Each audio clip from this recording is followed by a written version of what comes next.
예, 오늘 말씀은 디모데후서 4장 5절 말씀입니다. 같이 읽겠습니다. 시작. 너는 모든 일에 깨어 있어 고난을 받고 전도자의 일을 하며 너의 직무를 완수하여라. 아멘.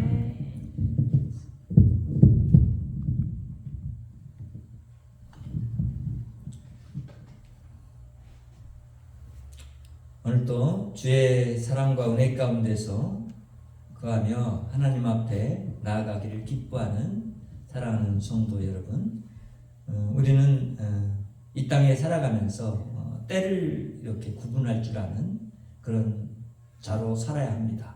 왜냐하면 하나님은 우리를 하나님의 자신의 자녀로 부르셨고 또 교회로 부르셔서 하나님의 귀한 일들을 이루어 가시는 일들을 우리에게 맡기셨기 때문에 우리가 이 사회와 이 세상의 풍조를 알아가며 또한 이 세상에서 하나님으로 말미암아 되어진 것들이 제 자리를 찾아가도록 우리가 함께 힘써서 이루어 갈 일들이 이제 우리는 성경 말씀 가운데서 우리에게 진리의 빛으로 왔다라는 것을 아는 사람들입니다.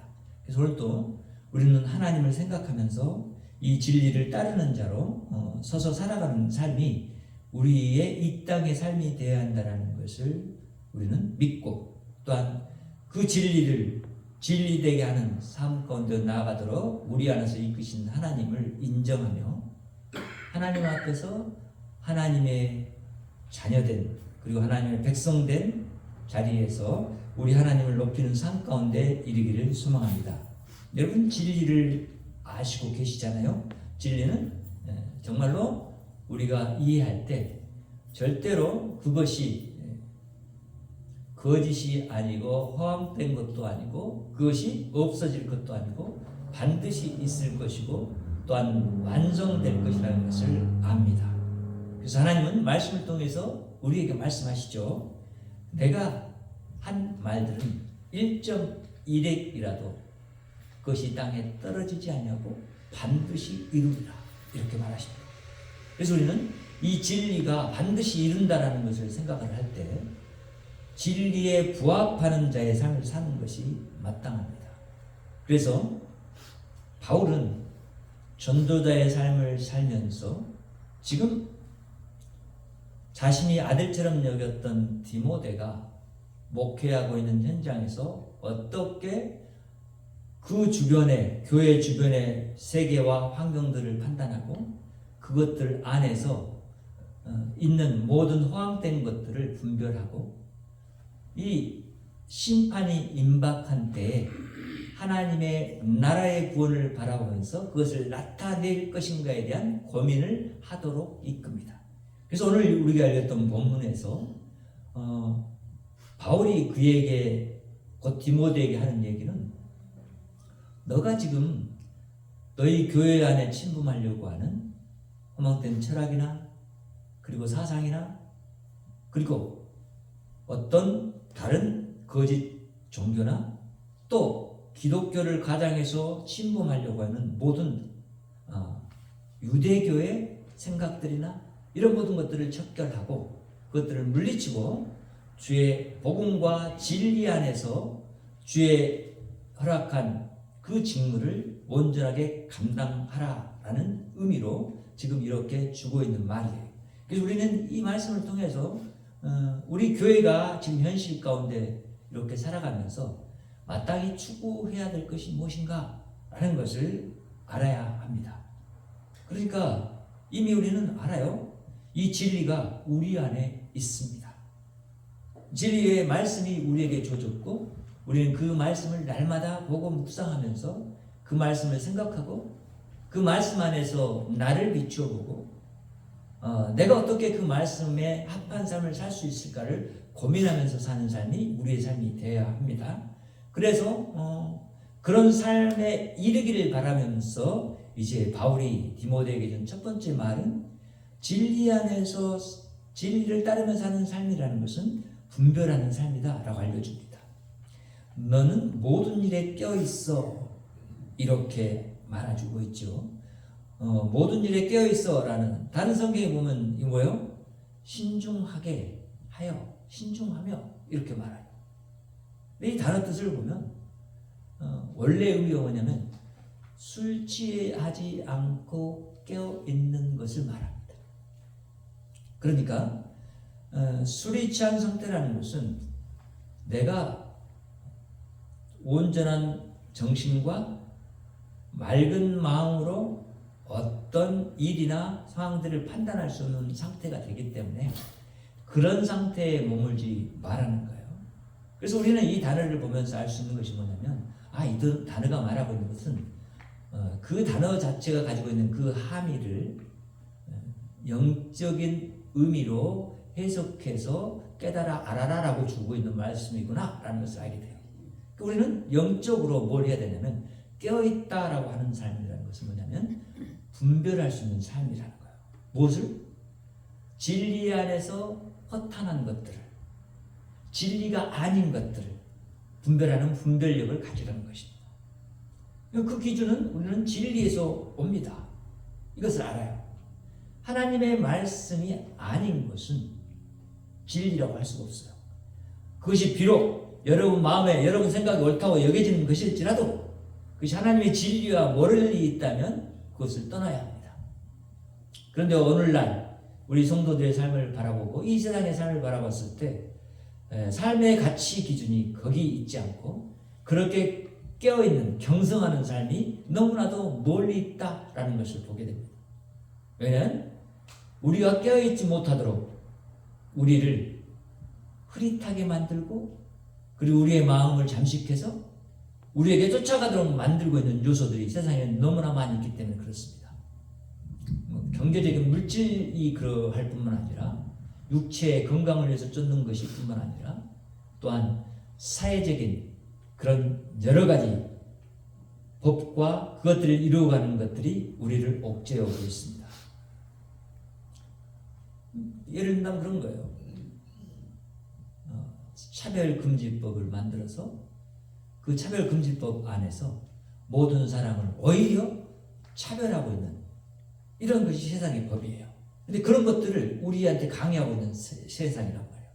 또한 과학이 발전하다 보니까 그것을 이제 믿고 맹신하는 일이 벌어졌어요. 그렇게 나가요. 우리나라에서는 이미 어떤 종류의 치매를 이제 낫게 하고 또 예방할 수 있는 그런 약이 만들어졌어요. 주사로 백신이 만들어졌어요.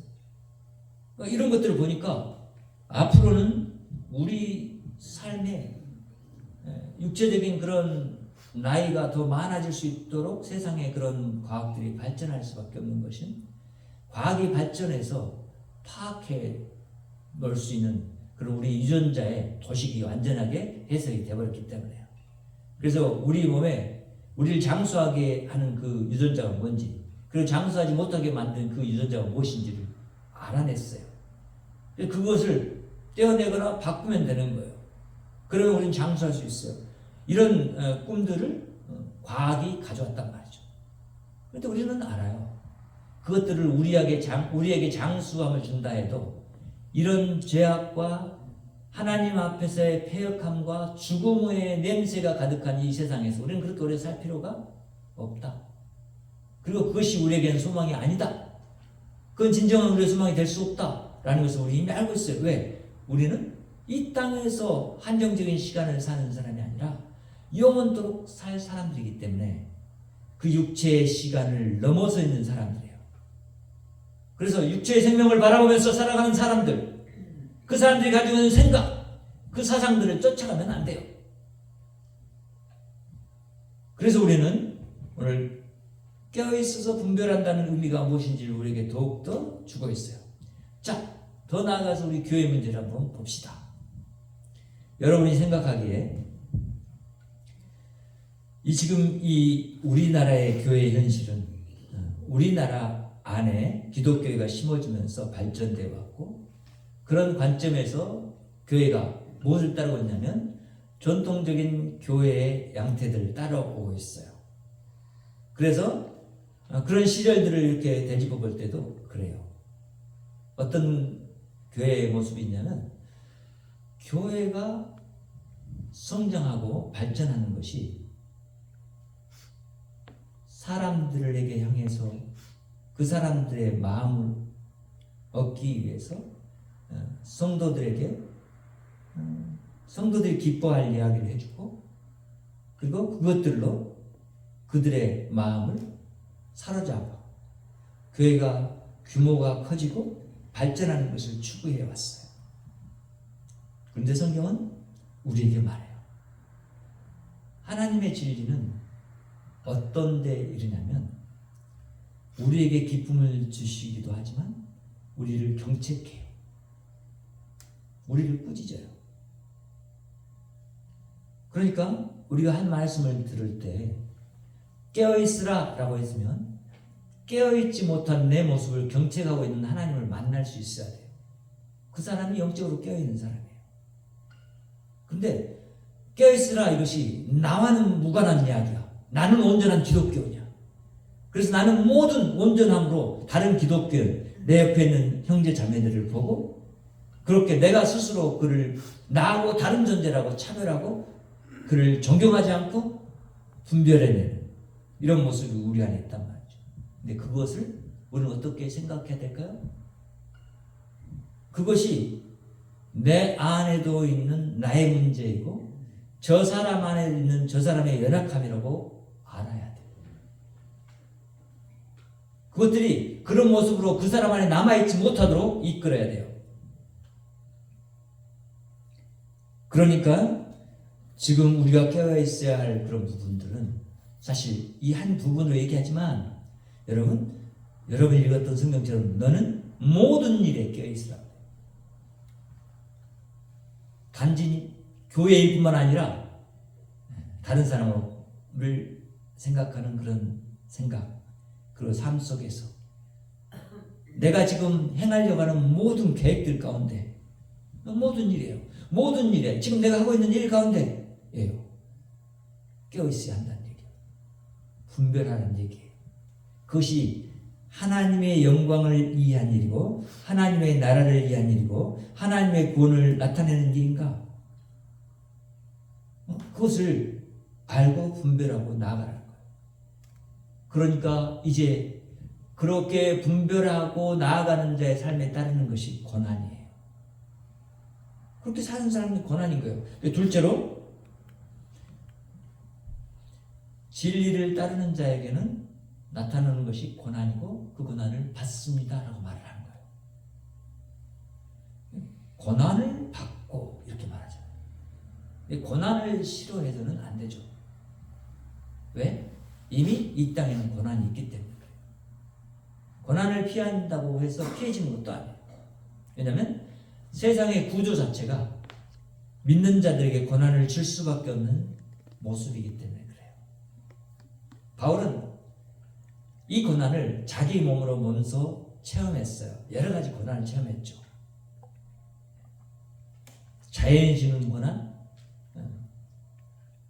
그래서 배가 깨져서 죽을 위험에 처했고 또 독사가 물어서 죽을 고난 피했고 사람들이 자기에게 매를 때려서 죽게 하려고 했던 그런 상태의 고난도 당했고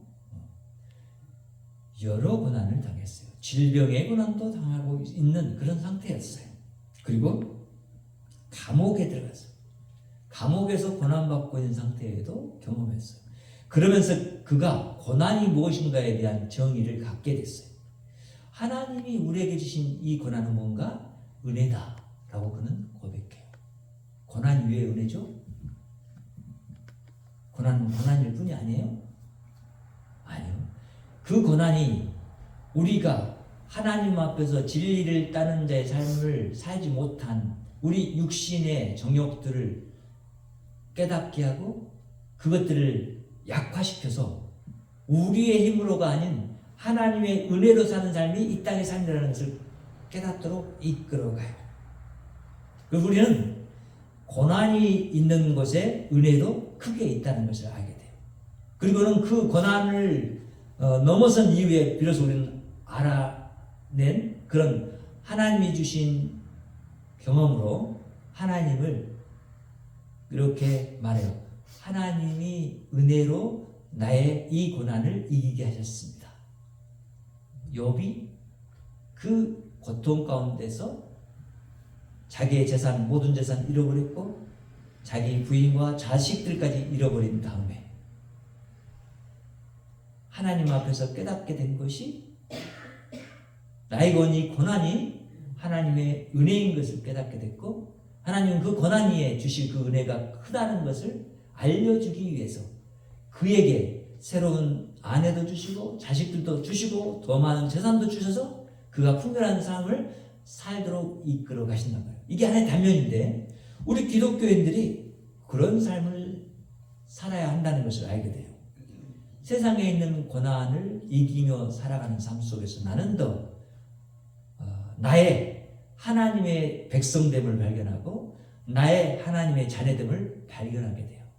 그리고 나는 더 하나님의 그런 존재로서 이 땅 가운데서 다져지게 되고 또 견고하게 하나님을 믿는 자답게 만들어져 가게 된단 말이죠. 그러니까 이 고난은 우리에게는 은혜인 거예요. 바울은 그렇게 해석했어요. 그래서 고난 중에도 기뻐하라. 환난 중에도 기뻐하라. 이렇게 말하는 거예요. 왜냐하면 그것이 우리의 삶의 끝이 아니라 그것이 우리를 더욱더 하나님 앞에서 하나님의 백성과 자녀로 우리를 만들어갈 뿐만 아니라 우리에게 약속된 영원한 우리의 소망 예수 그리스도가 곧 오실 그날에 우리가 예수 그리스도와 동질의 고난을 십자가에서 받지는 않았지만 그 고난과 유사한 고난들을 이 땅 가운데서 하나님의 자녀와 백성으로 받는 것이기 때문이라고 하는 그 우리의 정체성을 알도록 해주는 하나님이 우리에게 주신 지혜의 방편이라는 것을 깨닫게 되기 때문이에요. 그래서 우리는 우리에게 온 이 고난을, 이 삶 가운데 온 고난을 우리는 단지 왜 하나님이 나한테 이 고난을 주시고 하나님 진짜 살아계세요? 하나님이 살아계시다면 왜 나한테 이런 고난을 주시죠? 왜 질병을 주세요?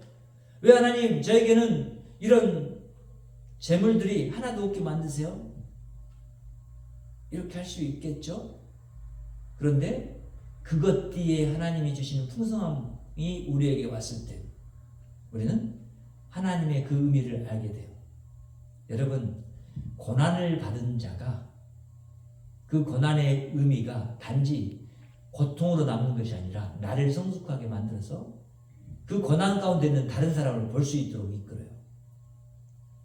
그리고 그를 향해서 나의 온전한 마음 이런 것들을 나타내도록 한단 말이에요. 그러니까 이 말은 무슨 뜻이냐면 고난을 받는다라는 뜻은 어떤 뜻이냐면 이거예요. 네가 삶 가운데서 분노할 수 있고 네가 억울할 수 있고 네가 정말 화낼 수 있지만 그런 가운데서 그것을 참아내면서 그것을 이기는 삶 그것에서 오는 고난이 너에게 있는 것을 네가 알고 네가 허탄한 것들을 쫓는 사람들을 보면서 분노하는 그 분노심이 너 안에 일지라도 그들을 향해서 화내려고 하는 그런 마음이 너 안에 있을지라도 너는 너가 가진 진리 안에서 분명하게 서서 진리 안에서 온전히 해석된 이 고난을 깨닫고 예수 그리스도가 십자가에서 받은 고난이 생명으로 우리에게 다가온 것에 대해서 네가 믿고 있는 것이라면 너도 다른 사람에게 고난 가운데 있는 사람에게 그 예수 그리스도의 생명을 전해주고 나눠주는 사람으로 살아가는 삶을 사는 것이 이제 바로 진리를 따르는 너의 삶이다 라고 알려주는 거예요. 특별히 이 말씀을 목회자인 지금 디모데에게 주고 있는 거예요. 그런데 우리 모두는 목회자에게 준 이 말이 목회자라는 특별한 신분 가운데 있는 사람에게만 주어진 것이 아니라 오늘 예수 그리스도의 제자로 예수 그리스도의 형상을 가지고 이 땅 가운데 하나님을 높이는 삶을 살아가는 우리 모두에게 속한 이야기라는 것을 알게 돼요. 그러니까 여러분 보세요.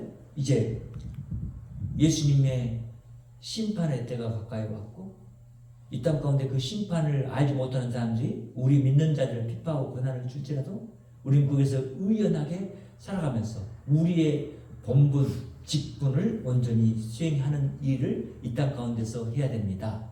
라고 말해요. 그것이 진리를 따른 자는 뭐 한다고요? 전도합니다. 이렇게 말합니다. 그래서 전도의 일을 하며 너의 직무를 완수하여라 이렇게 말하는 거예요. 전도의 일을 한다는 것은, 전도자의 일을 한다는 것은 그런 거예요.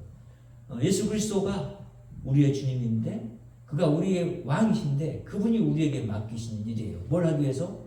이 땅에 임할 심판에 대해서 경고하고 심판 가운데 있는 저들을 돌이켜서 회개에 이르러서 하나님의 나라 안으로 초대하고 하나님의 풍성한 나라를 또 누리며 살도록 하기 위해서 전도라는 것을 하는 거예요. 전도를 그래서 뭐요? 이 미련한 방법을 하나님이, 지혜로운 하나님이 우리에게 주신 거란 말이에요.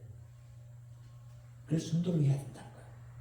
전도 일을 한다는 것은 그래서 단지 예수 믿으세요 라고만 말하는 것이 아니라 이 전도자의 일은 누구의 일이요? 하나님의 일이에요.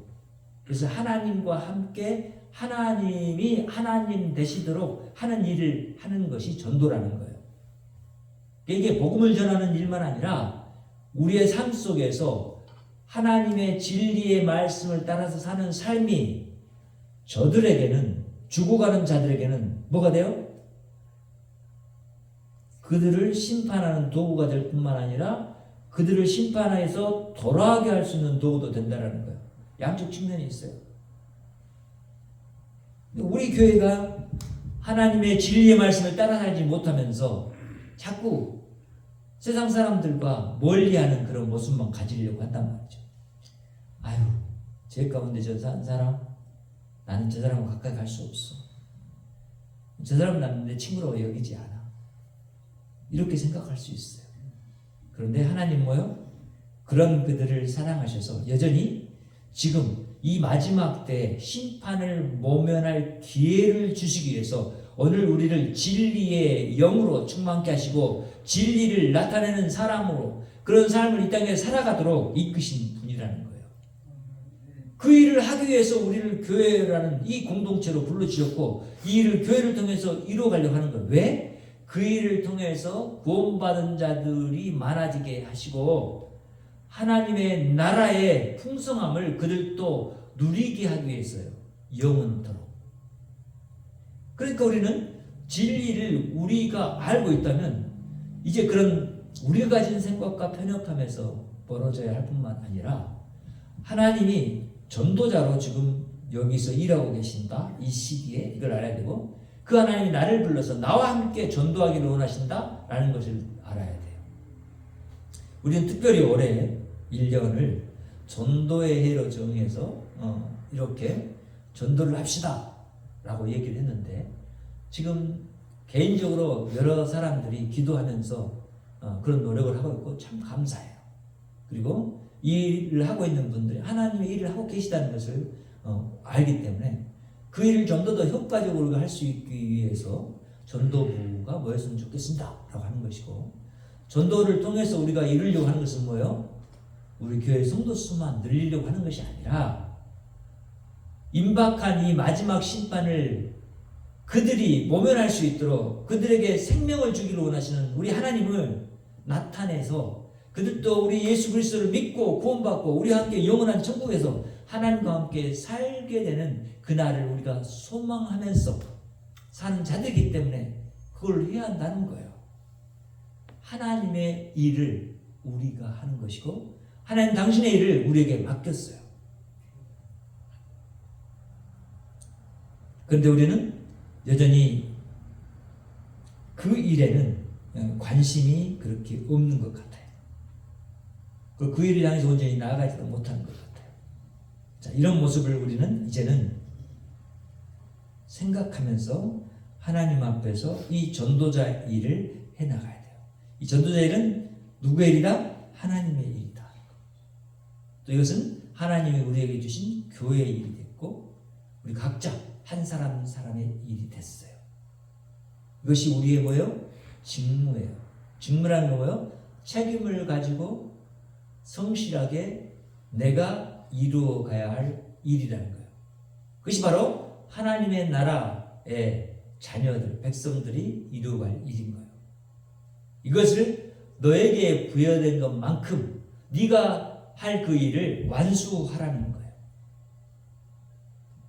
여러분, 이 직무를 감당해 나가는 데는 우리는 반드시 이제 우리에게 따르게 되는 여러 가지 문제를 직면하게 되지만 이 문제들을 우리는 또한 지혜롭게 분별하고 그것이 혹여 우리에게 우리의 삶을 압박하고 우리를 향해서 우리에게 불이익을 줄지라도 이제 우리는 이 일을 지속해야 하고 그 일 이후에 올 풍성함을 우리만 알고 누릴 것이 아니라 그것을 알지 못하고 죽어가는 저 불쌍한 영혼들을 향해서 이 복음의 일을 감당해서 우리 하나님 나라가 확장되어지고 우리 하나님 영광 받는 그 지경이 넓혀지고 우리 하나님의 하나님 되심이 온 세상 가운데 정말 충만해져가는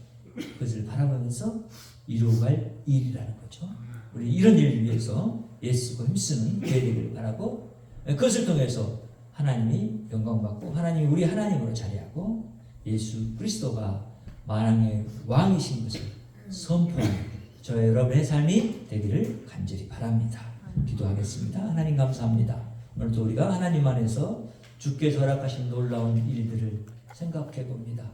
하나님이 이루어 가시는 하나님의 나라 그리고 세상 나라를 향해서 하나님 분별력을 갖게 하시고 또 하나님의 뜻을 이 땅 가운데 나타내는 그런 직무자로 우리를 부르셔서 하나님 이 부족한 자들을 하나님 안에서 구원해주신 그 생명으로 이 땅 가운데 나아가 그 받은 구원의 놀라운 소식들을 증거하며 우리 하나님을 높이는 데 나아가도록 이끄신 것을 인하여 감사합니다. 우리에게 힘이 되시고 능력이 되신 예수 그리스도의 십자가를 통해서 우리에게 온 이 크신 은혜가 오늘도 하나님 우리를 통해서 우리 가족과 이웃들에게 증거되기를 원합니다. 하나님 또한 이 지역사회 나라에 또 세상 나라에 증거되기를 원합니다. 하나님 우리가 그것을 바라보면서 마땅히 달려갈 길을 달려가도록 이끌어 주시옵소서. 주께서 우리의 힘이 되어주시고 능력이 되어주실 것을 믿고 감사드리고 예수님의 이름으로 기도합니다. 아멘. 이제는 우리 주 예수 그리스도의 은혜와 하나님 아버지의 무한하신 사랑과 성령님의 내주 역사 고통 충만하시니 오늘도 진리를 따르는 삶을 묵묵히 살아가기를 마음으로 다짐하며 주님의 능력을 기다리는 여기 머리 숙인 귀한 백성들의 머리 위에 가정 위에 직장 위에 지역과 나라 위에 교회 위에 지금부터 영원토록 함께 계실지어다. 아멘.